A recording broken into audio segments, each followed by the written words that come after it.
That must have been somewhere important. What is this? What is this? Why is this in my pocket? The only thing weirder would be if I found a condom. Play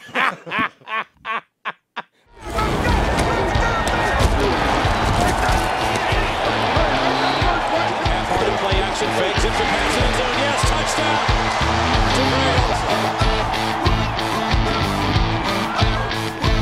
Hi, and welcome to Geno's Picks, our first losing week in over a month as we went 1-2-1. Texas speech, you wrote the dash.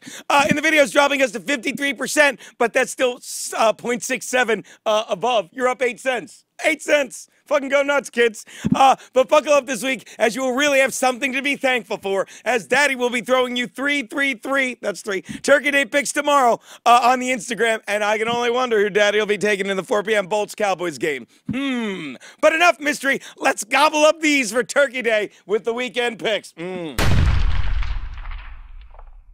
My first pick, the Bears are getting 13 and a hook from the Eagles in Philly. Yes, the Eagles pounded the Cowpokes on Sunday night, my only cover, as Dallas continues to look lost without Ezekiel Elliott, while the Bears lost and pushed with the Lions when former kicker Connor Barth missed the chippiest of chip shot field goals from 46 yards out as time and his job expired. Yeah, they cut that idiot. And now it's on to the next kicker, Cairo Santos, who, believe you me, is not Egyptian, okay? But he is far more accurate considering Barth came in missing 5 of his last 15 attempts. Santos, on the other hand, who lost his job over in Harrison to butt kicker, had only missed 4 in the past 2 seasons in 38 attempts. Why am I telling you this? Because you need stability at that position. I know, Sarah, we need stability. Talk about kicking. You need stability at that position. And considering Santos was their 3rd kicker this season, dating back to training camp when the Bears were so desperate they took a look at that guy, the Mexican Robert Aguayo, who couldn't hit the side of a barn. And by the way, should be Harvey Weinstein's favorite player because this kid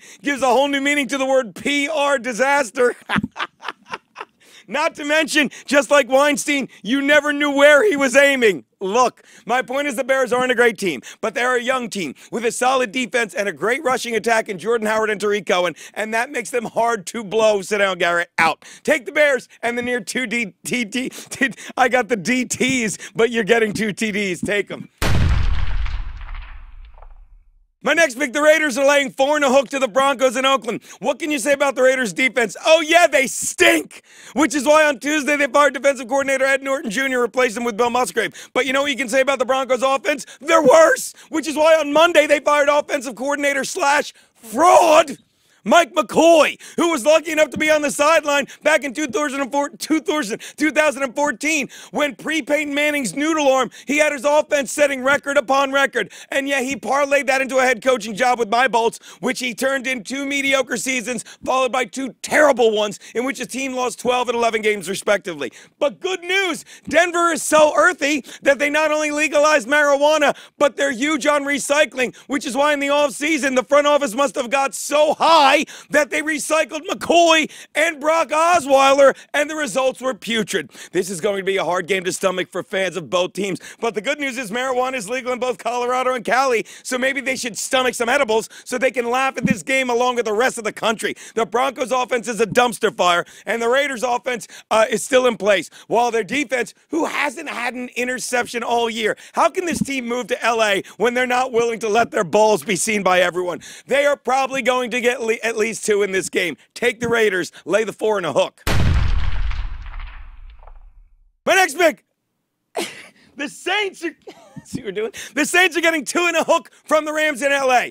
I let the Rams fool me last week when they faced the Vikings tough D. But as my mother used to say all the time to my father, hit me once, shame on you. Hit me twice, I'm just not paying attention. I mean, what did I think you were going to do with that skillet? Make me eggs? Come on. Focus. The Rams are another great team, but they have trouble when they face a great defense, losing 16-10 to the Seahawks and then by 3 scores, 24-7 to the Vikes last week, because this is another team that is not built to come from behind. The Saints, meanwhile, have completely transformed their team, as any other owners of Drew Brees will tell you, because rather than chucking the ball 30 to 40 times a game, he now hands off to the 2 young running backs that want to be there in veteran Mark Ingram and rookie Alvin Kamara, while they eat clock Sit down, Garrett. And the defense pins opponents down with their new defensive coordinator. Wow, the last time New Orleans went through this much of a transformation, Hurricane Katrina was sweeping through. Only this time, the Saints have learned they aren't chucking shit everywhere at the Superdome, one of the domes. Take the Saints in the 2.5 you're getting.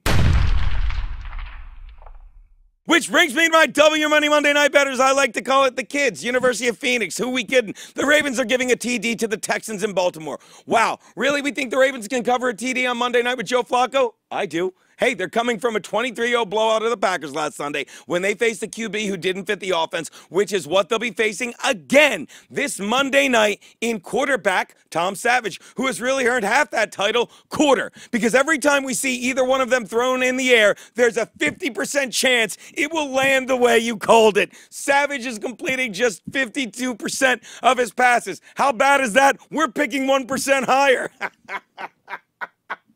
Just threw that in. And he's facing the second best passing defense in the league. Not to mention the Texans have lost a key part of their rushing attack with their most explosive back, Dante Foreman, being lost for the year with a torn ACL. And much like that ACL, this game will be a snap for the Ravens. Take Baltimore, lay the 7. Have a great Thanksgiving. God bless you, kids.